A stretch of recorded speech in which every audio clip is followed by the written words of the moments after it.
Hello friends, welcome to Sutapa's kitchen. আজ আমি তোমাদের ডুমো ডুমো করে একটি ঘরোয়া পদ্ধতিতে লাউ করে দেখাবো। কড়াইটা গরম হয়ে এসছে, একটু তেল দিয়ে দিলাম কড়াইতে। এবার এই চিনে বাদামগুলো খুব ভালো করে লাল লাল করে ভেজে নেব। তেলটা গরম হলে তবেই বাদামগুলো তেলের মধ্যে ছাড়তে হবে। ভাজা হয়ে এসছে লাল লাল করে, নামিয়ে নিচ্ছি।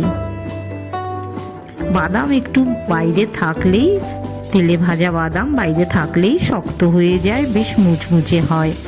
ওই তেলেই আলুগুলো ডুমো করে কেটে রাখা আছে, আলুটা ভেজে নিচ্ছি। এই জন্য আমি হাফ চামচ লবণ, 1/3 চামচ হলুদ ব্যবহার করব।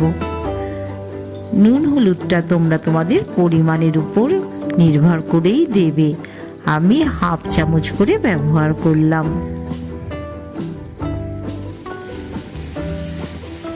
একদম ভালো করে লাল লাল করে আলুটা ভেজে নেব।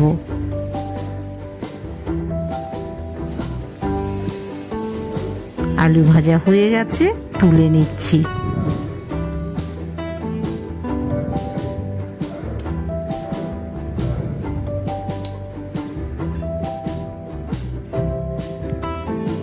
আবারও সামান্য একটু তেল দিয়ে দিলাম। তেলটা গরম হয়ে এসছে, 1/4 চামচের মতন পাঁচফোড়ন দিয়ে দিলাম। একটা পেঁয়াজ স্লাইস করে কেটে রেখেছিলাম, পাঁচফোড়নের সাথে পেঁয়াজটা ভেজে নিচ্ছি। 4টে কাঁচা লঙ্কাও ভেজে নেব।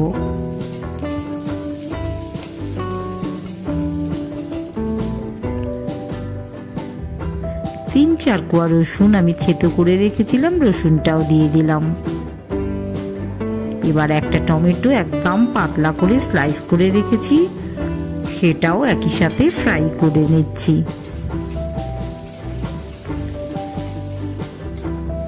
এবার আমি লাউটা এর সাথে মিশিয়ে দেব। একটু এখান থেকে পেঁয়াজ আর টমেটো তুলে রেখেছি।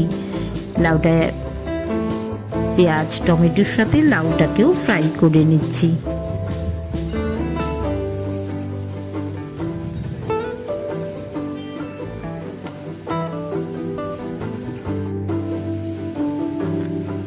আবারও হাফ চামচ লবণ মিশিয়ে দিলাম, সামান্য একটু হলুদ মিশিয়ে দিচ্ছি। এই নুন হলুদের নুনটা দেওয়ার সাথে সাথে লাউ থেকে জল ছাড়বে, ওই জলেই লাউ বয়েলড হয়ে যাবে। বয়েলড হয়ে এসছে, তখন আমি হাফ চামচ ধনের গুঁড়ো দিয়ে দিলাম, 1/3 চামচ জিরের গুঁড়োও দিয়ে দিলাম। এটা একদম ঘরোয়া পদ্ধতিতে লাউ রান্না করা, ভীষণ টেস্টি, সবার ভালো লাগবে। লাউটা অনেকটাই বয়েলড হয়ে এসছে।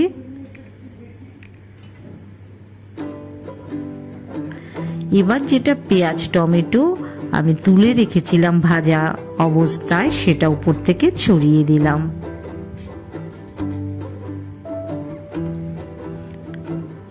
হাফ চামচ চিনি মিশিয়ে দিলাম। মিষ্টিটাও তোমাদের স্বাদ মতন, যে যেরম খেতে ভালোবাসো। অনেকেই লাউতে খুব বেশি মিষ্টি ভালোবাসো, তারা তাদের মতন দিয়ে নেবে। উপর থেকে চিনে বাদামটা মিশিয়ে দিচ্ছি।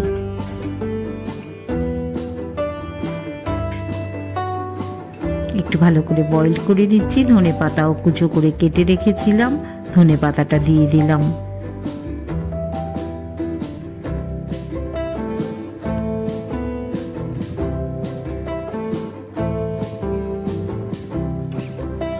খুব বেশি কারি রাখবো না, একটু দেখিয়ে দিচ্ছি। দেখো একদম সুসিদ্ধ হয়ে গেছে লাউটা।